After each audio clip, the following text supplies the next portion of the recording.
आज आपण उपवासासाठी एक नवीन रेसिपी बघणार आहोत. ज्यांना कुणाला शेंगदाणे आवडणार नाहीत त्यांना पण शेंगदाणे आवडतील. नक्की व्हिडिओ स्किप न करता पूर्ण व्हिडिओ बघा. लहान मुलांपासून मोठ्यांपर्यंत सुद्धा आवडतील. ज्यांना शेंगदाणे चावत नाहीत ते पण शेंगदाणे खातील. मी इथे कुकरमध्ये शेंगदाणे लावले बघा. किती असे एकदम मऊ मऊ शेंगदाणे आपले झालेले आहेत बघा. मी तुम्हाला दाखवले आहे.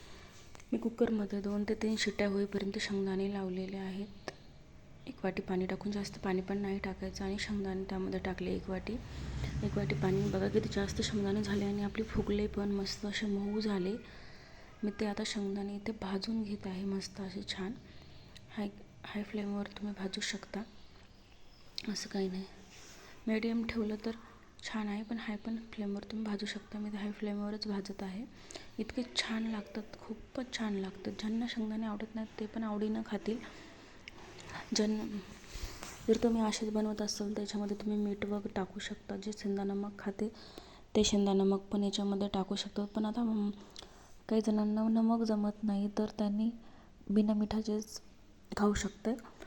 खूप छान लागते.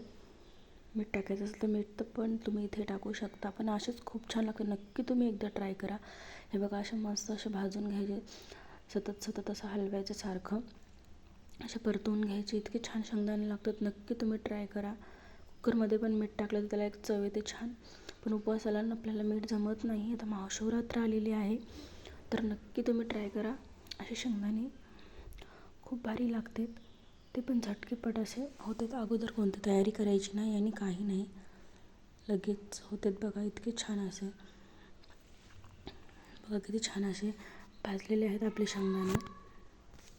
सारखं असं परतवून घ्यायचं. आपले शेंगदाणे करपतील, त्यामुळे आपल्याला सारखं असं हलवून परतवून घ्यायचं.